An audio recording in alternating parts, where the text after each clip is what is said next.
Assalamualaikum warahmatullahi wabarakatuh. Selamat pagi Bu. Perkenalkan, saya perawat Alwari yang dinas pada pagi hari ini dari jam 1 sampai jam 5 sore. Kalau boleh tahu saya berbicara dengan Ibu siapa? Ibu Santi. Baik, Ibu Santi ya Bu. Ini anaknya ya Bu ya? Ya, Kalau boleh tahu saya berbicara dengan Bapak siapa? Alim. Oh, Bapak Alim. Baik Bu, kali ini saya akan melakukan tindakan yaitu pengkajian yang mana tujuannya itu untuk menemukan masalah status fungsional atau kemampuan pasien dengan penyakit terminal seperti kanker yang dialami anak ibu. Untuk waktunya yaitu 5 sampai 15 menit ke depan. Sebenarnya untuk pengkajian ini itu diisi oleh pasien, namun untuk kali ini Bu, Ibu bisa memperhatikan saya, akan saya bantu untuk yang awalnya. Apakah Bapak dan Ibu bersedia? Ya, baik Pak. Di sini saya akan membacakan format pengkajiannya Pak. Nanti ada skornya, tingkatannya 0 sampai 10. Nanti Bapak bisa memilih tingkatan angkanya sesuai yang Bapak rasakan. Apakah Bapak mengerti? Baik Pak, di sini saya mempunyai format pengkajiannya, di mana nanti ada angka dari 0 sampai 10.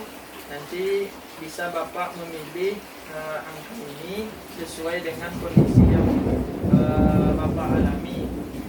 Sebenarnya untuk pengisian pengkajian ini dilakukan oleh pasien, namun kali ini saya akan membantu Bapak untuk mengisi pengkajian ini. Nanti Ibu juga bisa melihat ya Bu ya, bagaimana caranya untuk mengisi format pengkajian ini. Kita langsung saja mulai ya Pak ya.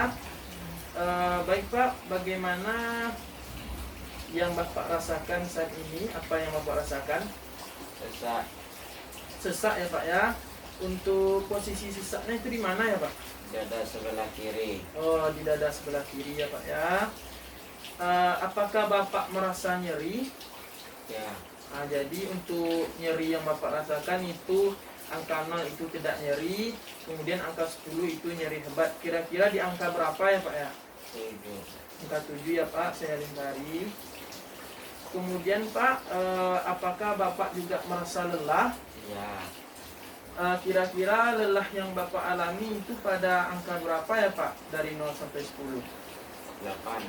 Pada angka 8 ya Pak ya, saya lingkari dulu. Kemudian Pak, setelah lelah, apakah Bapak juga merasa mual?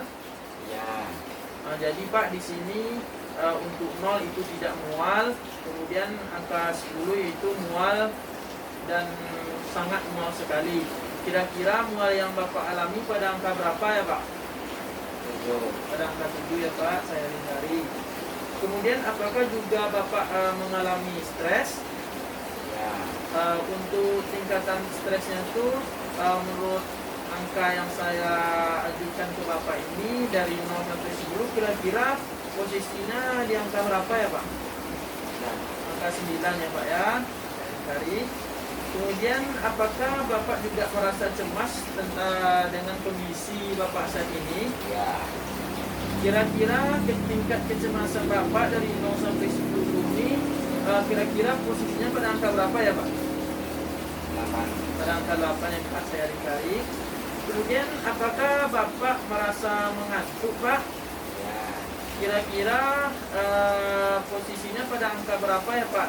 Dari 0 sampai 10. 7. Pada angka 7 ya Pak. Kemudian untuk selera makan Bapak, yaitu untuk selera makan baik itu angka 0, kemudian selera makan buruk itu angka 10.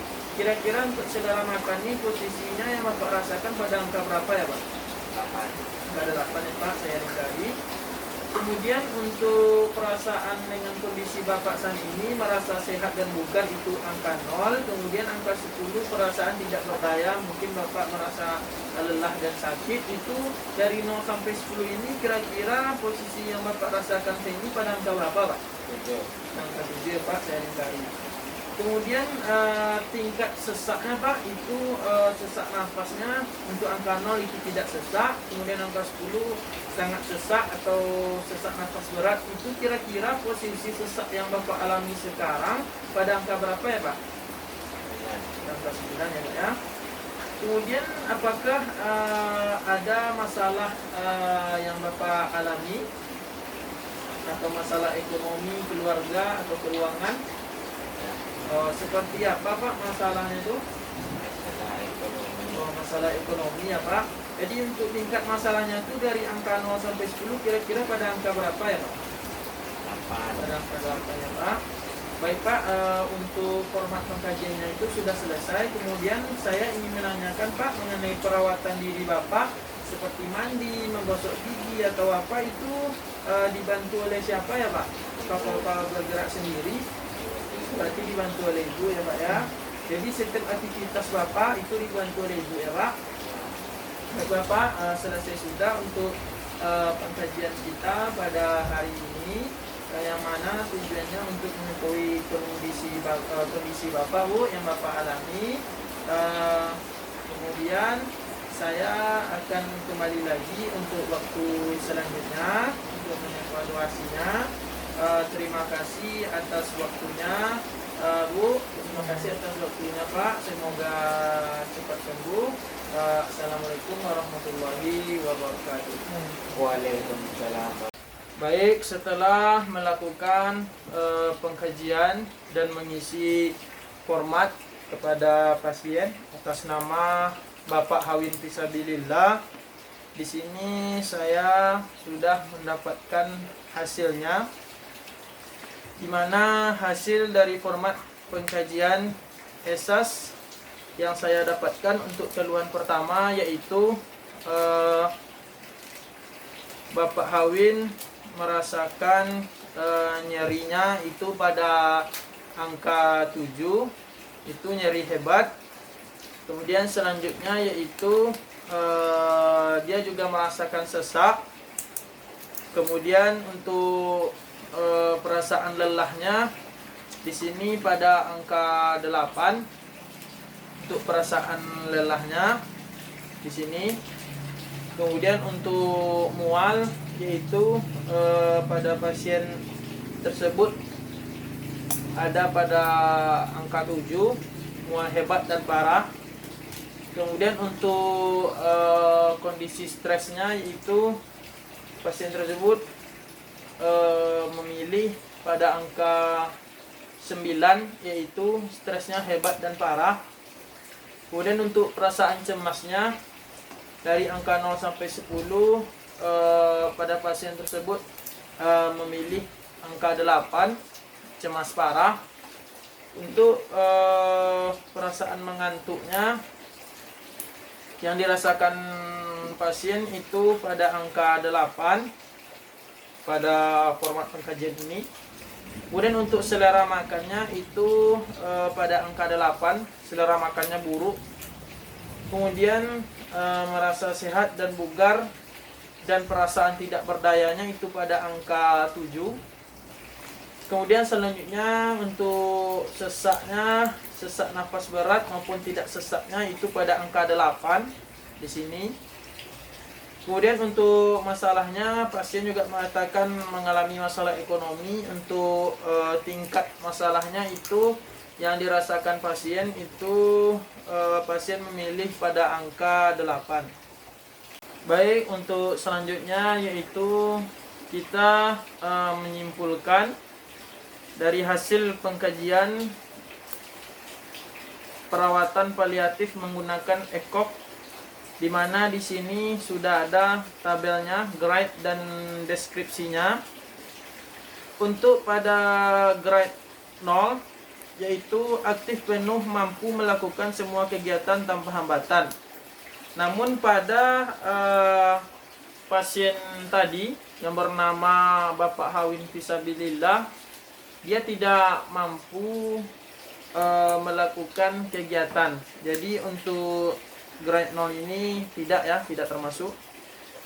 Kemudian untuk grade 1 itu terbatas dalam pekerjaan fisik yang berat, tapi masih mampu berpindah dan melakukan aktivitas ringan seperti pekerjaan rumah atau kantor yang ringan. Namun pada pasien tadi dia tidak bisa melakukan pekerjaan kantor ataupun aktivitas-aktivitas ringan. Dia hanya bisa berbaring di tempat tidurnya. Jadi untuk grade 1 tidak termasuk. Kemudian untuk grade 2 yaitu mampu melakukan perawatan diri bergerak namun tidak mampu melakukan perjalanan. Bangun lebih dari 50% dari waktu terjaganya. Namun pada pasien tadi dia tidak bisa melakukan perawatan dirinya dengan mandiri, dia dibantu oleh ibunya. Sedangkan untuk aktivitas di tempat tidurnya dan waktu bangunnya itu kurang dari 50% dari waktu terjaganya. Kemudian juga tidak mampu melakukan pekerjaan-pekerjaan lainnya. Jadi untuk grade yang nomor 2 ini tidak termasuk. Untuk grade 3 yaitu deskripsinya hanya mampu melakukan perawatan diri yang terbatas hanya di antara tempat tidur, kursi lebih dari 50% dari waktu yang terbangun. Seperti kita lihat pada pasien tadi, dia mengatakan bahwa dia bisa melakukan perawatan diri terbatas dengan dibantu oleh ibunya. Kemudian dari lebih dari 50% dari waktu dia terbangun. Jadi dapat kita simpulkan pada pasien tadi yang bernama Bapak Awin Fisabilillah, posisinya itu pada grade 3. Kita lingkari. Kemudian untuk pada grade 4 itu ketidakmampuan secara total, tidak bisa melakukan perawatan diri sendiri, berada di tempat tidur dan kursi. Namun berdasarkan pengkajian kita tadi, dia dapat melakukan tindakan yang terbatas. Kemudian dia juga bisa ke toilet untuk perawatan diri dan bergerak dari tempat tidurnya ataupun kursinya. Jadi untuk grade 4 itu tidak termasuk. Kemudian untuk grade 5 meninggal dunia, namun pada pasien tersebut masih hidup. Itulah hasil format pengkajian perawatan paliatif scoring pada ESAS dan SAS, dan hasil dari format pengkajian perawatan paliatif ECOG yang disimpulkan ini dapat kita lakukan pada pasien 24 jam untuk mengetahui perkembangan dan kondisi yang dialami oleh pasien. Terima kasih. Mohon maaf apabila ada kesalahan. Assalamualaikum warahmatullahi wabarakatuh.